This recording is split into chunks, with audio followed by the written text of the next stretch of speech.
Bonjour à tous, j'espère que vous allez excellemment bien. Aujourd'hui, on se retrouve pour parler sport mécanique, pour parler du Dakar, la première grande compétition de l'année en sport mécanique. Dakar sous Covid, ce qui n'était pas le cas l'année dernière. On était encore foufou l'année dernière, au mois de janvier. On portait pas de masque, on faisait la fête dans tous les sens. On faisait la bamboche. Bienvenue en 2021, donc avec ce Dakar que j'ai trouvé pour le moment très intéressant dans ce bilan de la première semaine. Comme l'année dernière, parcours très intéressant, avec peut-être plus d'étapes de transition que l'année dernière en première semaine, mais c'est vrai qu'en première semaine on a vu un Dakar très difficile et puis la deuxième semaine avait été facile. Là cette année ils ont essayé d'équilibrer un peu plus les deux semaines et avoir une deuxième semaine plus compliquée, surtout une fin de Dakar plus difficile, ce qui n'avait pas été le cas l'année dernière. Moi je suis toujours un petit peu déçu que lors de l'étape 5 on ait réduit, l'étape 6 pardon, on ait réduit un petit peu le parcours. Parce que bon, un Dakar, c'est aussi de la fatigue, faut pas. Ça doit rester une discipline à minimum extrême, hein, le rallye raid. Bon, voilà. Après, ça c'est mon avis du côté extérieur. Donc plutôt un bon Dakar. J'ai bien aimé également ce changement au niveau du règlement avec pour les autos un roadbook sur tablette et on voit que ça pose énormément de difficultés. Avant, on pouvait préparer le roadbook un peu à l'avance. Alors c'était de moins en moins le cas parce que l'année dernière, il y avait eu 5 ou 6 spéciales où vous aviez le roadbook 10 minutes avant, mais vous pouviez quand même lire l'intégralité de l'étape, ce qui n'est plus le cas aujourd'hui. Donc il faut interpréter le roadbook beaucoup plus, c'est ce que disait Mathieu Baumel, et c'est vraiment c'est beaucoup plus contraignant, fatigant pour les copilotes, et on voit, hein, ça a déjà fait des écarts en auto assez grands, et on va en parler un peu après. Par contre, gros coup de gueule, gros point noir sur le Dakar, c'est toujours la médiatisation du Dakar. Alors, je ne sais pas si c'est le cas dans d'autres pays du monde, mais le Dakar c'est quand même français. Et quand on voit la médiatisation aujourd'hui du Dakar, on peut se dire que ça fait un petit peu mal. Alors c'est la médiatisation du rallye raid également en général, mais c'est parce qu'on pourrait faire beaucoup mieux sur le rallye raid aujourd'hui. On n'a aucune. La Coupe du Monde des rallye raid, c'est rien. C'est-à-dire que ça n'apporte aucune médiatisation. On comprend que les grands constructeurs viennent de moins en moins sur le Dakar, parce qu'aujourd'hui vous avez Toyota, mais Toyota c'est l'entité sud-africaine hein, qui gère l'équipe du Dakar, c'est absolument pas géré depuis Cologne, qui est le lieu un petit peu important pour Toyota Motorsport. Et on s'aperçoit que même en moto, Yamaha met plus de moyens sur cette compétition, et à part Honda et KTM, il n'y a pas grand monde non plus en moto. En camion aussi, Iveco n'est plus présent, pareil pour Renault. Et c'est tout simplement dû à un problème de médiatisation de la course. On pourrait faire beaucoup mieux. On pourrait suivre au moins les arrivées d'étapes, mais suivre beaucoup plus les étapes avec les caméras embarquées. C'est faisable aujourd'hui. On arrive à le faire sur le Tour de France sur 200 km. Alors vous allez me dire, là c'est un peu plus important, la distance d'une spéciale, mais on pourrait faire beaucoup mieux sur Internet pour médiatiser cette discipline. Et je ne suis pas sûr qu'ASO fasse tout son possible aujourd'hui pour médiatiser la discipline.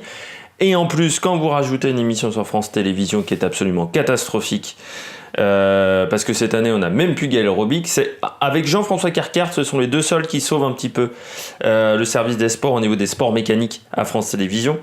Alors Céline Rousseau, j'ai toujours un doute sur son prénom. Bon, bah, c'est une catastrophe. C'est-à-dire, ils ont voulu mettre une fille pour les sports mécaniques. Ok, mais mettez une fille compétente, pour donner envie à des filles qui ont 7-8 ans de se lancer dans les sports mécaniques ou de se lancer dans le journalisme sportif. Mettez pas quelqu'un qui ne s'y connaît pas en sport mécanique. Et là, c'est totalement le problème. C'est con parce que c'est pas comme s'il y avait Amandine Moraïm ou Laurie Delestal du côté de Canal+, où vous aviez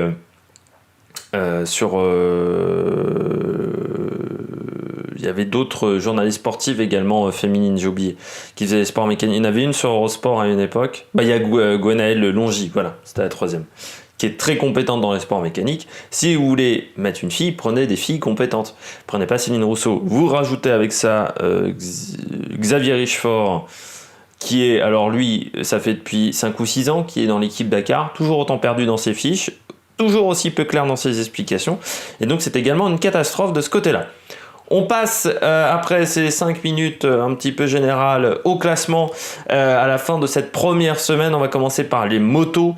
Et en moto, c'est un petit peu une surprise quand même. C'est Johan Barreda qui mène le classement, qui a fait des très très belles spéciales. Toujours à l'attaque, on connaît Barreda, hein, c'est un peu son problème, c'est très offensif. Un peu le souci, c'est qu'il a oublié que le rallye raid, c'est également une épreuve de longue haleine. Et le nombre de fois où il est tombé, où il a dû abandonner, où il a eu des crevaisons, des problèmes mécaniques, pour Barreda, c'était arrivé assez régulièrement. Mais du côté de Barreda, vraiment des choses très intéressantes. 3 victoires de spécial, de toute façon, il les collectionne un petit peu, Johan Barreda, sur les différents Dakar. J'avais pas noté qu'il avait déjà 37 ans. Ce qui fait qu'il est pas tout jeune pour un motard, parce que 37 ans, Peter Hansel, je pense qu'il était plus en moto, dans la catégorie moto à ce moment-là déjà. Du côté de Barreda, bien entendu, l'envie de remporter une victoire pour Honda, envie de faire vraiment du gros travail pour Honda. Donc c'est un petit peu l'objectif pour Johan Barreda. Deuxième, Ross Branch, le concurrent du Botswana à 5 minutes 41.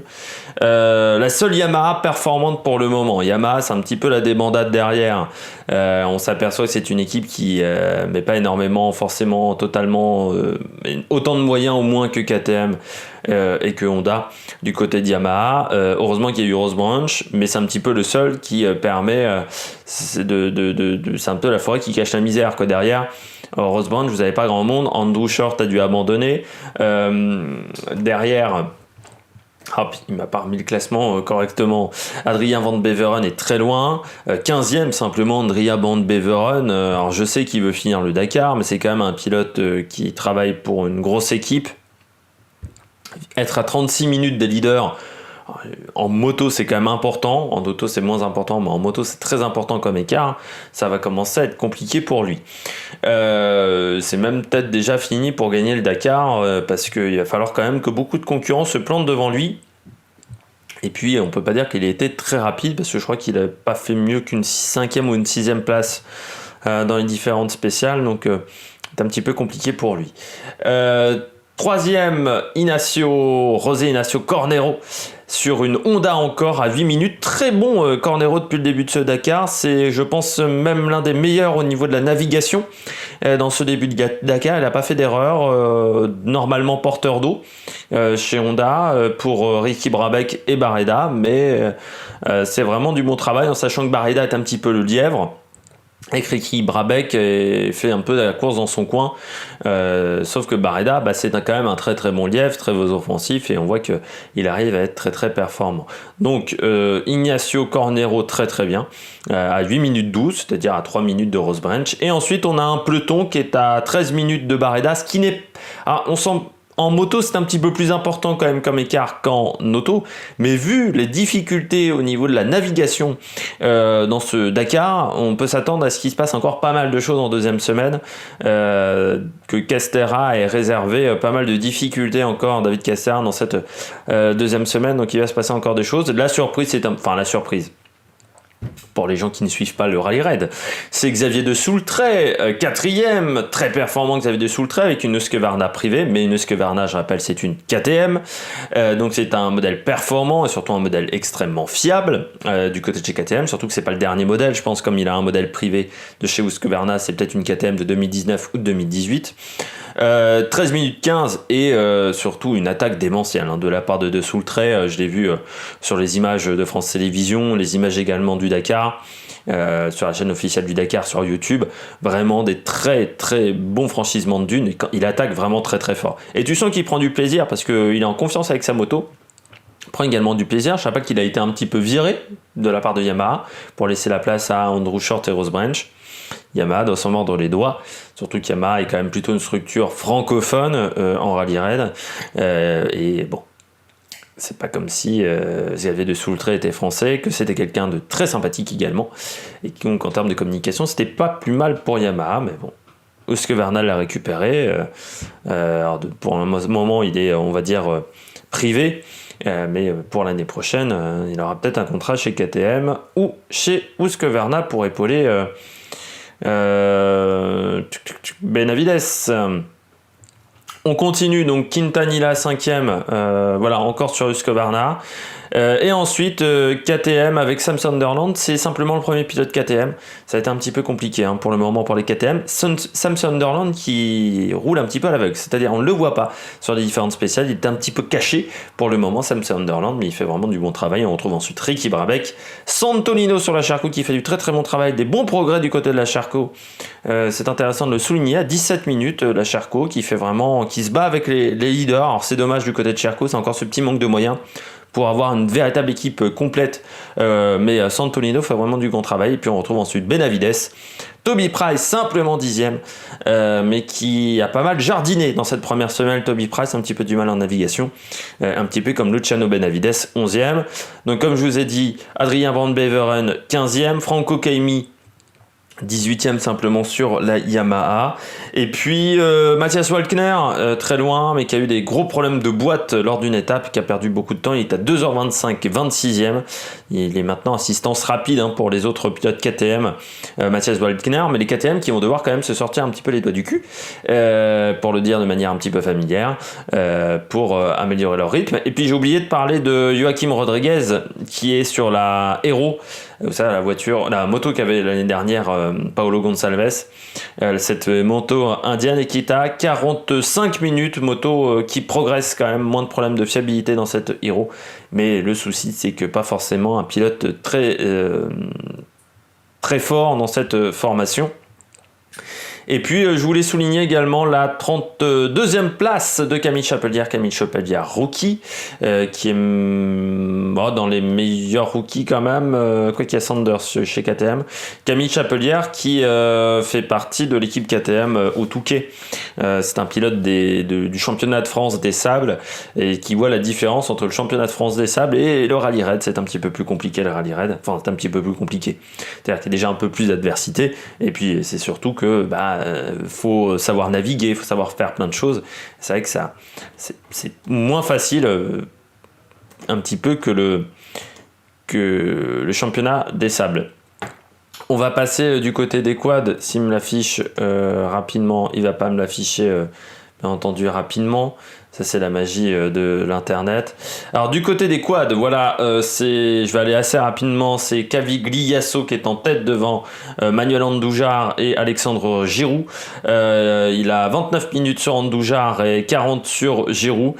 Catégorie vraiment en grande difficulté pour avoir du monde, et du monde compétitif. Il y a quasiment plus d'engagement officiel d'un constructeur, que ce soit Yamaha ou Can-Am ou d'autres dans cette catégorie. Ils ont déserté le quad pour aller du côté du SSV. C'est vrai que c'est un petit peu triste, on se souvient de la bagarre avec les Patronelli du côté des Dakar sud-américains. C'est un petit peu triste que cette catégorie-là, on ne l'ait pas assez médiatisée à une époque, on ne l'ait pas assez mise en avant du côté du Dakar pour avoir des concurrents. Ils ne sont plus que 14, je crois. Oui, 14, voilà. Au départ de la deuxième semaine, c'est un petit peu triste dans cette catégorie. On passe aux autos. Avec Stefan Peter Hansel aux têtes du classement général avec 10 minutes d'avance, quasiment 11 même, sur Nasser Al-Attiyah. Bon début de course de la part de Stefan Peter Hansel en auto, avec le Buggy X-Red qui avait remporté le Dakar déjà l'année dernière avec Carlos Sainz. Donc on sait que c'est un véhicule de grand talent, c'est un véhicule très performant, et puis surtout cette année il a pu travailler à fond avec son équipier, ce qui n'avait pas été le cas l'année dernière. On rappelle, Stefan Peter Hansel voulait faire le Dakar avec sa femme, sauf que sa femme a eu des petits pépins physiques, et il a abandonné cette idée-là cette année, mais assez tôt, c'était en mars ou avril où l'information avait été transmise, et donc il travaille depuis ce moment-là avec Édouard Boulanger, un copilote français. Donc c'est bien plus facile pour lui que l'année dernière où il avait un copilote portugais, et donc c'était pas toujours facile de se comprendre au niveau des notes. Donc avec l'importance cette année d'avoir un très très bon copilote avec le roadbook électronique, eh bien il fait vraiment du très très bon travail. Il attaque fort également avec sa machine, parce que je l'ai vu sur l'étape 6 par exemple, les images étaient assez impressionnantes, et des moments le buggy était sur deux roues comme ça de côté. Donc pour vous dire que voilà, ça attaque fort. Et Peter Hansel qui doit avoir 55 ans, un truc comme ça, 54, 55 ans, Stéphane Peter Hansel, toujours aussi jeune. Derrière lui, Nasser Al-Attiyah, qui a roulé fort avec le Toyota, mais qui a fait quelques erreurs de navigation avec Mathieu Baumel, qui a dû ouvrir un peu plus que Stéphane Peter Hansel.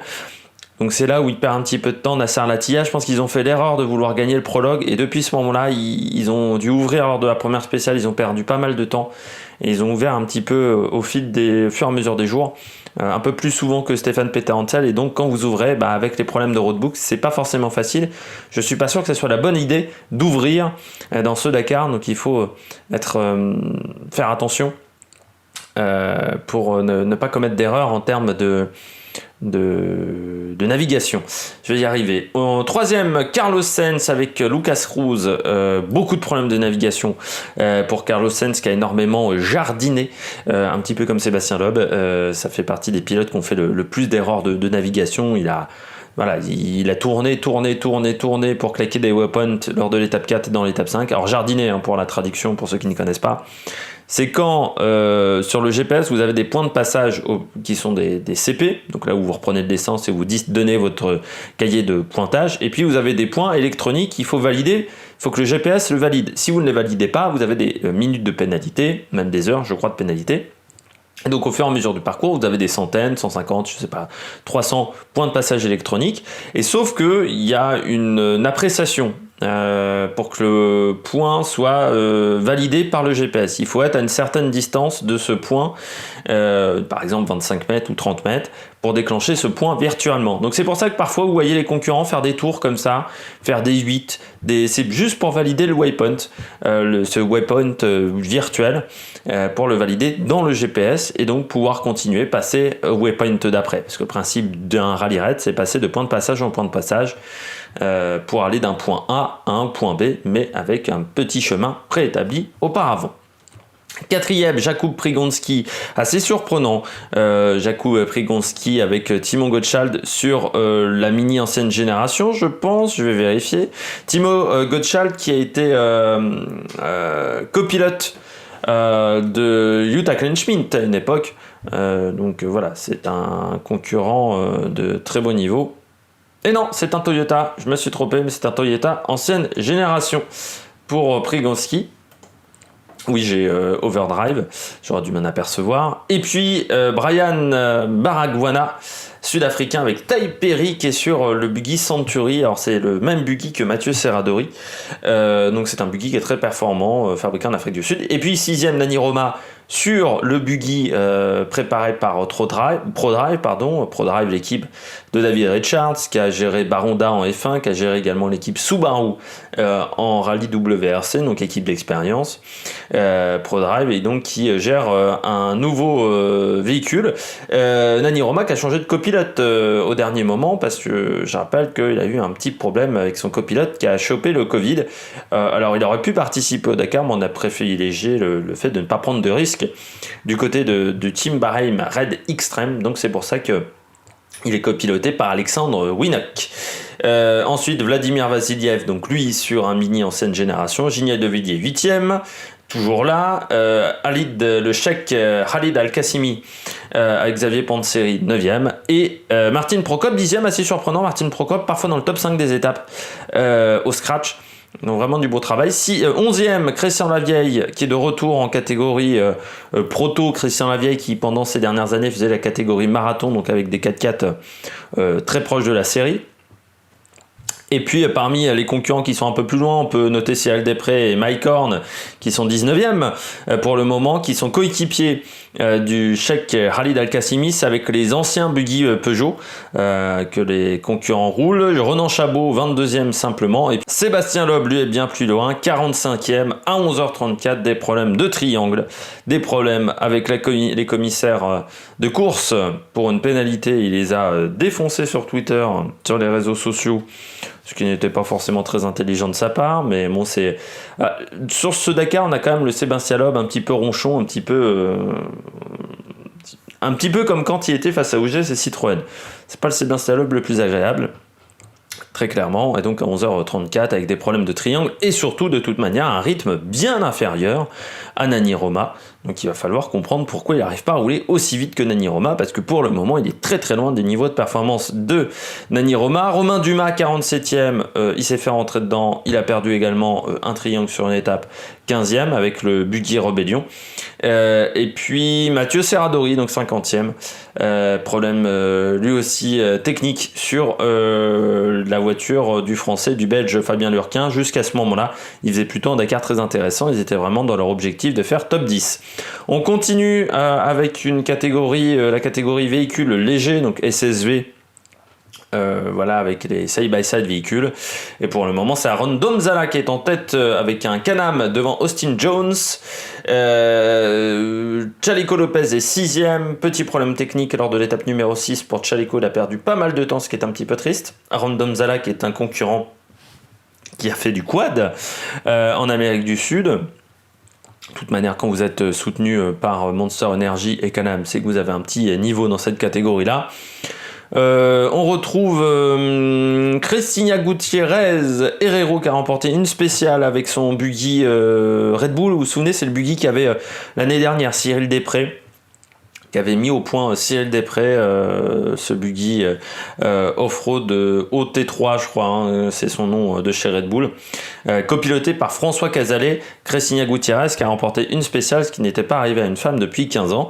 11e, Khalifa Al-Attiyah, qui est le petit frère de Nasser Al-Attiyah et qui est très performant, qui a perdu pas mal de temps lors de la première spéciale, mais qui depuis va extrêmement vite.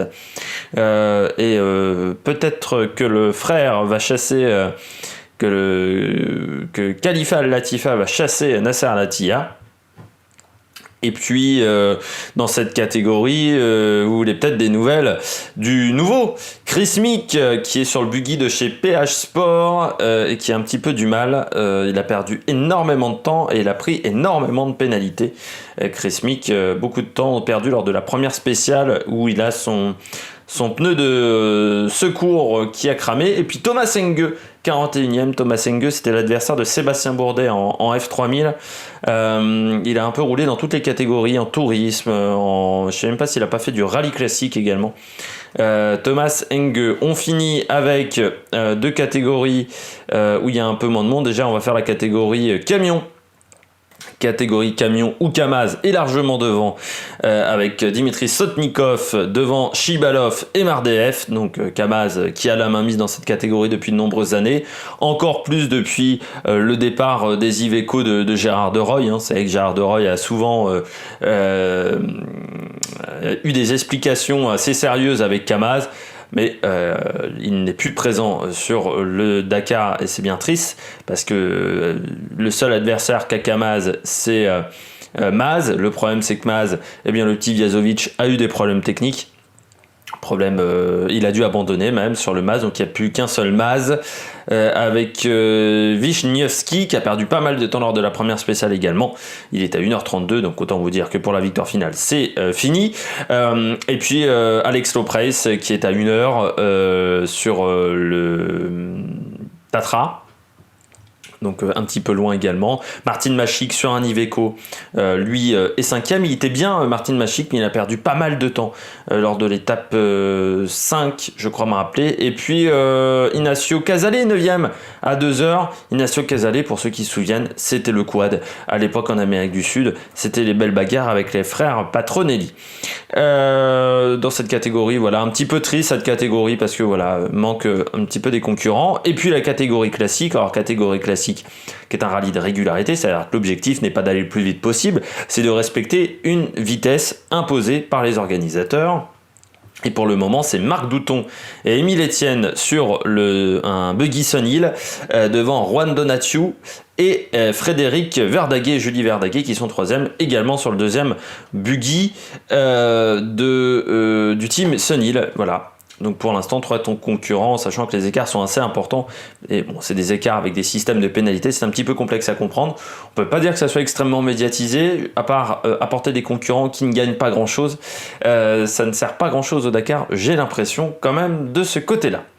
J'espère que vous avez aimé cette vidéo. Si vous avez aimé cette vidéo, n'hésitez pas à vous abonner à la chaîne. N'hésitez pas après à mettre un pouce bleu. N'hésitez pas également à mettre la petite cloche. Comme ça, vous êtes au courant des dernières vidéos qui sortent sur la chaîne. N'hésitez pas à réagir dans les commentaires pour me donner votre avis. Par exemple, sur le Dakar de Sébastien Loeb. pour me parler de ce début de Dakar. Donnez-moi votre avis sur le parcours de ce Dakar. Et puis, nous, on se retrouve pour de nouvelles aventures sur l'Amérique Production. Allez, ciao ciao!